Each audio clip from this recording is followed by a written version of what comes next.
Hallo und willkommen zum Ultra Pro Cooking. That's German for hello and welcome to Ultra Pro Cooking. Today I was sitting, and today I was thinking, and I realized I'm a fantastic baker. I've made not only so many delicious treats on my own time, but on my own channel, as I've shown you, the viewers. And they've all looked so good, and they've all tasted so good. And today we're going to make a simple, laid-back recipe with very little effort.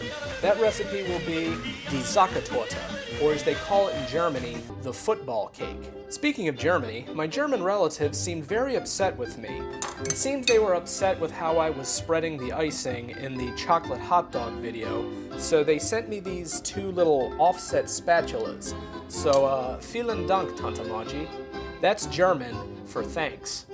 For those of you who would like to make your own Sacher Torte, you will need 4½ ounces of cake flour, half a teaspoon of baking powder, 1/4 teaspoon of table salt, 8 ounces unsalted butter, 8 ounces sugar, 8 large eggs separated, 2 teaspoons of vanilla, and 6 ounces of chocolate. I've also preheated the oven ahead of time. You're going to want that at 350 degrees Fahrenheit. Once we have the batter made, we're going to pour it into this springform pan. It is 9 inches wide and 3 inches deep. You'll also want to butter and parchment it like I have. Our first order of business is to get our butter and half our sugar creamed together to form a kind of creamy butter.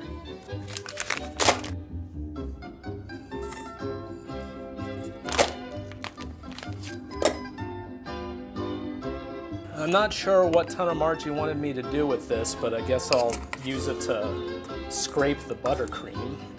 Once we have the butter and sugar in a nice creamy consistency, we'll add the vanilla and give that another creaming. While we're creaming the butter, it's important to melt our chocolate. A nice way to do that if you don't want to use any kind of double boiler is to put it in the microwave for 30-second intervals and then give it a stir before putting it back in. So now that our chocolate is melted, we will wait a second to put it in there because first we have to add in the egg yolks. I assume this is why you sent me this, right, Margie? So I could scrape the bowl? All right, now we will pour in the chocolate. We'll use this really convenient spatula to get the rest of that chocolate in there. That should be what your mix looks like right now if you're following along. With our wet ingredients wetted, we will now dry them with sifted baking powder, salt, and cake flour. It's very important that you use cake flour when you make this recipe. I know you're thinking, well, what's the difference between cake flour and what I normally use?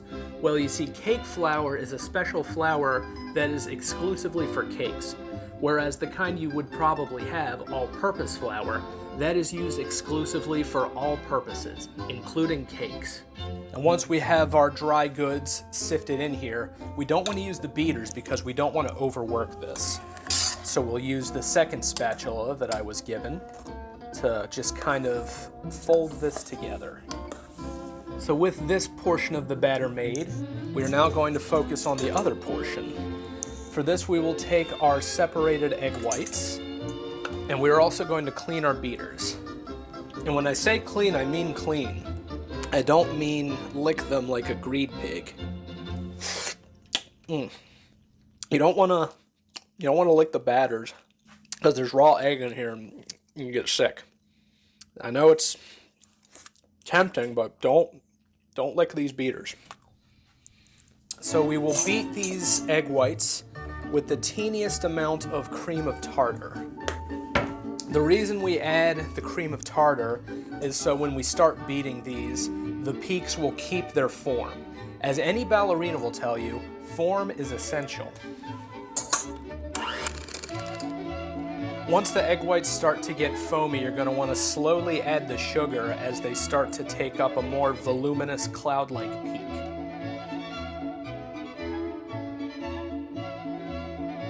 Once all the sugar's been added, it should only be a matter of time before the egg whites become very big clouds, unless you did something wrong, in which case it will never become that. So once the peaks hold their shape like that, or possibly stiffer, that's when we start folding it into the brown mixture. Take a little bit of our meringue add it into here.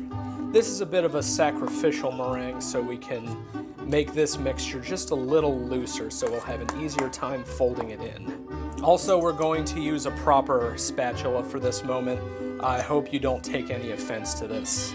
We want to slowly fold it in so as not to knock out all the air that we just spent a short eternity whipping into the whites. So now that we have all the whites pretty much mostly put in there, it's time to get this batter into the pan.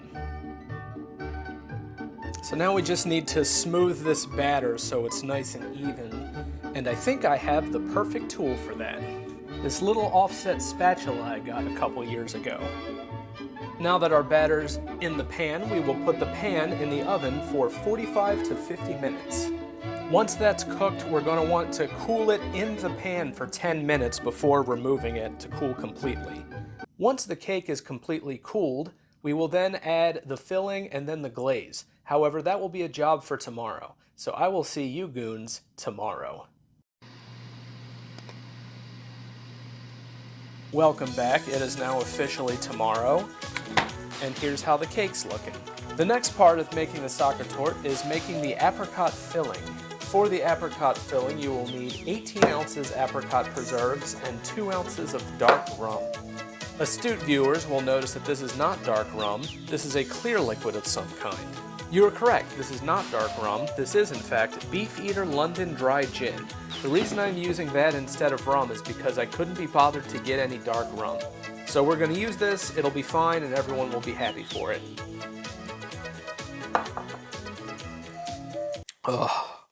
To make the apricot filling, we will just take the apricot preserves and the gin and just mix them together in a bowl.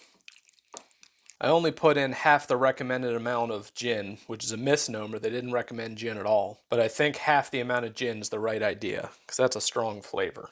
With the filling made, we're going to take our big serrated knife and we're going to cut the cake in half. Take 1/3 of the apricot filling and put it onto the cake. So we will take our remaining apricot mixture and warm it in the microwave for 30 seconds. After it's warmed, we're going to strain it to get all the chunky bits of fruit out, and then ice the top and sides of the cake with the strained apricot preserves. Once iced, we will let the cake sit for 1 hour. What you do with the apricot chunks is for you to decide. Here we are, 64 minutes later. The preserves are mostly dry on the cake. Now we're going to take our chocolate and butter and microwave those to get them nice and liquid. Once we've got a nice thick chocolate sauce, we're going to add 1.5 ounces of corn syrup. Now comes one of the trickier parts of this recipe. Pour the glaze over the cake, and then using this tiny offset spatula, we will spread out the glaze so it goes on the sides as well as the top. Once we have the glaze how we like it, we're going to let this cool completely before transferring it to a serving platter. Optionally, you can pipe with chocolate the word Sacher on top, as is tradition in Germany. You could also make a little soccer ball pattern if the FIFA Cup is happening. That's also traditional. However, I'm going to leave it as is because I like the idea of it looking plain. And with that, we have our lopsided Sacher Torte, filled with apricot jam mixed with just a little bit of gin. Upon tasting it, it was quite delicious. I'm unfamiliar with apricot as a flavor. I think it worked very well. It's kind of somewhere between an orange and a peach, and like most fruits, it paired very well with the chocolate. Being a German cake, of course, it's very dense, but I'm German, and I'm also very dense, so we got along nicely.